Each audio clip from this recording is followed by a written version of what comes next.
Hello दोस्तों, स्वागत है आपका हमारे चैनल फाइंडिंग मिस्ट्री हिंदी में। दोस्तों, टॉर्चर और किडनैपिंग से जुड़ी स्टोरी आपने बहुत बार सुनी होगी, लेकिन जो स्टोरी हम आपको बताने जा रहे हैं उसको सुनकर आपके होश उड़ जाएंगे और आप सोचेंगे कि भला कोई इंसान किसी पर इतना जुर्म कैसे कर सकता है। दोस्तों, ये कहानी 20 साल की ऐसी लड़की की है जिसको ना सिर्फ किडनैप किया गया बल्कि उसका ब्रेन वॉश करके उसको एक सेक्स स्लेव बना दिया गया और 7 साल तक लगातार उसको एक ताबूत में बंद कर रखा गया। अब आपके मन में सवाल तो जरूर आ रहे होंगे कि इस लड़की के साथ ये जुर्म किसने और क्यों किया, और क्या ये लड़की जुर्मों को सह कर जिंदा बच पाई। अगर आपको भी इन सवालों के जवाब चाहिए तो वीडियो को अंत तक जरूर देखें। तो ये बात सन 1977 की है, जब अमेरिका के इग्विन शहर में रहने वाली 20 साल की कॉलिन स्टेन अपनी एक फ्रेंड के बर्थडे पार्टी में जाने के लिए कैलिफोर्निया के सफर पर निकली थी। कॉलिन का ये सफर लगभग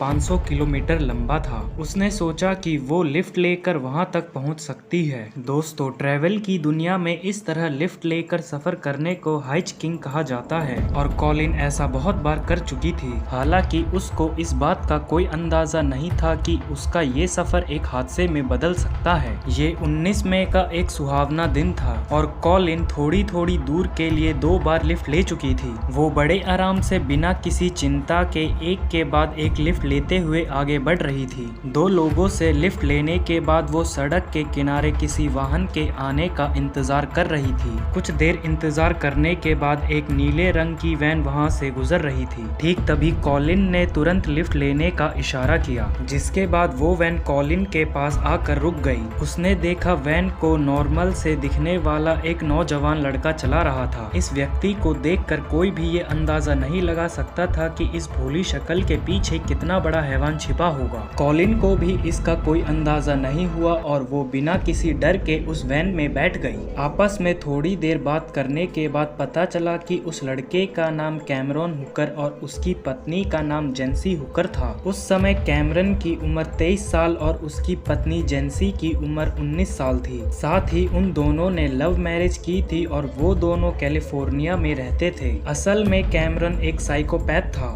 जिसको जवान लड़कियों का यौन शोषण करने, उनको मारने पीटने में और टॉर्चर करने से खुशी मिलती थी। उसकी पत्नी जेंसी इस बात को अच्छी तरह से जानती थी, क्योंकि कैमरन कई सालों से उसका भी यौन शोषण कर रहा था, लेकिन वो अपने पति से सच्चा प्यार करती थी, इसलिए वो उसका टॉर्चर झेलकर उसके साथ रहती थी। जेंसी कैमरन से एक बच्चा चाहती थी, लेकिन कैमरन ने इसके लिए एक शर्त रखी। उसने कहा वो उसे बच्चा तभी करने देगा जब उसकी पत्नी उसके लिए खूबसूरत और नौजवान लड़की को किडनैप करने में उसकी मदद करेगी। साथ ही कैमरन ने अपनी पत्नी से वादा किया कि वो उस लड़की से कभी भी शारीरिक संबंध नहीं बनाएगा। उसने इस शर्त को मान लिया और वो दोनों एक खूबसूरत नौजवान स्लेव की तलाश में लग गए और आखिर में उनकी ये तलाश कॉलिन पे जाकर खत्म हुई, क्योंकि कैमरन को कॉलिन पसंद आ गई थी। दोस्तों, इस सफर के दौरान ऐसा कुछ भी नहीं हुआ जिससे कॉलिन को कैमरन या उसकी पत्नी पर कोई शक होता, इसलिए वो बड़े आराम से बैठी वैन में सफर कर रही थी। कैमरन ने वैन को एक पेट्रोल पंप पे रोका और कॉलिन से कहा कि वो वॉशरूम जाकर फ्रेश हो सकती है। कॉलिन वॉशरूम चली गई और इन पति पत्नी को आपस में बात करने और आगे की प्लानिंग करने का समय मिल गया। वैन में पेट्रोल भरने के बाद ये सफर फिर से शुरू हुआ और कैमरन ने वैन को जानबूझकर सुनसान रोड पर ले गया। उस रोड पर उसे अचानक अपनी वैन को रोका और कॉलिन के गले पर चाकू रख दिया। कॉलिन अचानक से हुए इस हमले से पूरी शॉक रह गई और उसको कुछ समझ नहीं आया कि वो अब क्या करे। उसके बाद कैमरन ने अपनी पत्नी की मदद से कॉलिन के सर पर एक लकड़ी का साउंड प्रूफ बॉक्स फिट कर दिया ताकि उसकी चिल्लाने की आवाज किसी को ना जाए, और उसको एक कुर्सी पर रस्सी के मदद से बांधकर वैन के पीछे डाल दिया। और इसके बाद कैमरन और जेनिस कॉलिन को अपने घर ले गए और यहीं से उस टॉर्चर की शुरुआत हुई जो कॉलिन ने पूरे 7 साल तक झेला था। घर पहुंचने के बाद इन दोनों पति पत्नी ने बिना कोई समय गवाए कॉलिन पे टॉर्चर की शुरुआत कर दी। कैमरन ने कॉलिन के कपड़े उतारकर एक रस्सी से लटका दिया और उसको बुरी तरह मारना पीटना शुरू कर दिया, और जेनिस वहीं खड़े होकर ये सब मुस्कुराते हुए देख रही थी, क्योंकि उसको खुशी थी कि अब उसको उसका पति टॉर्चर नहीं करेगा, क्योंकि अब उसके पास टॉर्चर करने के लिए अब खुद की स्लेव गर्ल मौजूद थी। कॉलिन का ये पहला टॉर्चर कई घंटों तक चलता रहा। हालांकि अभी तो सिर्फ शुरुआत हुई थी और आगे उसको बहुत कुछ झेलना था। कॉलिन को लगा कि ये लोग उसको जल्द ही जान से मार देंगे, लेकिन कैमरन का ऐसा कोई भी इरादा नहीं था, क्योंकि वो तो हमेशा उसको इसी तरह अपना गुलाम बनाकर अपने साथ रखना चाहता था। इस टॉर्चर का सेशन पूरा होने के बाद कैमरन ने कॉलिन को लकड़ी से बने एक ताबूत जैसे बॉक्स के अंदर डाल दिया और अब तो ये कैमरन का रोज का रूटीन बन गया था। वो हर रोज कॉलिन को फिजिकली मेंटली टॉर्चर करता और इसके बाद वो उसको ताबूत के अंदर कैद कर देता। आपको जानकर बेहद हैरानी होगी कि हर रोज कॉलिन अपने दिन के लगभग 23 घंटे उस ताबूत के अंदर रहकर बिताती थी। वो ताबूत ही उसकी दुनिया बन चुकी थी। कॉलिन के साथ ये टॉर्चर कई सालों तक लगातार चलता रहा और अब वो कैमरन के सामने पूरी तरह सरेंडर कर चुकी थी।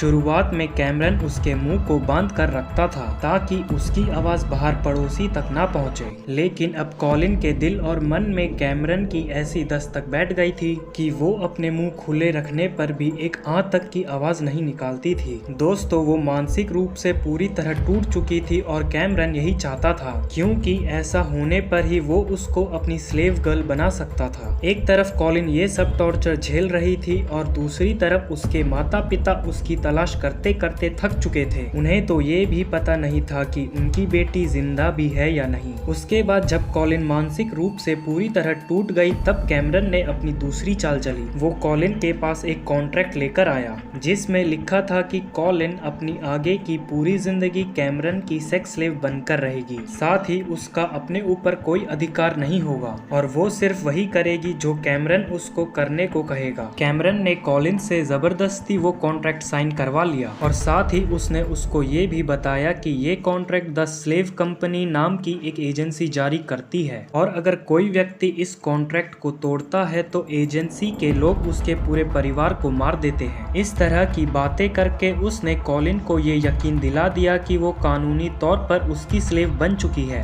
और अगर वो अपने परिवार की सलामती चाहती है तो उसको पूरी जिंदगी इसी तरह गुलाम बनकर रहना होगा। अपने ऊपर कई सालों से हो रहे टॉर्चर ने कॉलिन को एक परफेक्ट स्लेव बना दिया था। अब वो कैमरन का शोषण झेलने के साथ ही उसकी घर की साफ सफाई भी करती थी। कैमरन ने कॉलिन के माइंड पर इतना कंट्रोल कर लिया था कि अब वो उसको घर के कामों से बाहर भी भेज दिया करता था, क्योंकि वो जानता था कि कॉलिन उसको छोड़कर कभी भाग नहीं सकती। दोस्तों, आपको जानकर हैरानी होगी कि उसने कॉलिन को उसके घर अपने माता पिता से मिलने के लिए भी भेजा था और एक बार तो वो खुद भी कॉलिन का बॉयफ्रेंड बनकर उसके साथ उसके घर गया था। इसके अलावा कैमरन ने अब कॉलिन को जॉब करने का परमिशन दे दिया था। कैमरन अब इस पूरे गेम के दौरान अपनी पत्नी जेंसी को पूरी तरह भूल गया था और ये चीज जेंसी को काफी परेशान कर रही थी। साथ ही उसने अपनी पति से किया हुआ प्रॉमिस भी तोड़ दिया था, जिसमें उसने कहा था कि वो कॉलिन के साथ कभी शारीरिक संबंध नहीं बनाएगी। ये सब इसी तरह चलते चलते 7 साल का समय बीत चुका था और अब जेंसी के बर्दाश्त करने की हद पार हो चुकी थी। इसलिए उसने अपने पति से बदला लेने और ये सब खत्म करने की ठान ली। वो कैमरन की गैर मौजूदगी में कॉलिन से मिली और उसको बता दिया कि जिस कॉन्ट्रैक्ट को सच मानकर वो कई सालों से उसके पति की स्लेव बनी हुई है, वो असल में पूरी तरह नकली और फर्जी है और साथ ही द स्लेव नाम की कोई भी एजेंसी इस दुनिया में मौजूद नहीं है। ये सब कुछ बताकर उसने कॉलिन के वहाँ से भागने में उसकी पूरी मदद की और आखिरकार 7 साल बाद कॉलिन कैमरन के चंगुल से निकलने में कामयाब हो पाई। कॉलिन ने जब ये पूरी कहानी अपने माता पिता को बताई तो उनकी शिकायत करने पर यह मामला कोर्ट पर गया। कैमरन की पत्नी जेंसी ने अपनी पति के खिलाफ गवाही दी और कोर्ट में सब कुछ सच बता दिया। वैसे कॉलिन को कोर्ट में इंसाफ तो जरूर मिल गया था, लेकिन इस घटना के बाद उसकी जिंदगी फिर कभी पहले जैसी नहीं हो पाई। दोस्तों, आज की वीडियो में बस इतना ही। आपसे फिर मुलाकात होगी हमारी अगली वीडियो में। आशा करता हूँ आपको ये वीडियो पसंद आई होगी। अगर वीडियो पसंद आई तो वीडियो को लाइक करें और ज्यादा से ज्यादा शेयर करें और चैनल में नए हो तो चैनल को सब्सक्राइब करें और बेल आइकन को जरूर दबाएं ताकि हमारी वीडियो आपके पास जल्द से जल्द पहुंचे।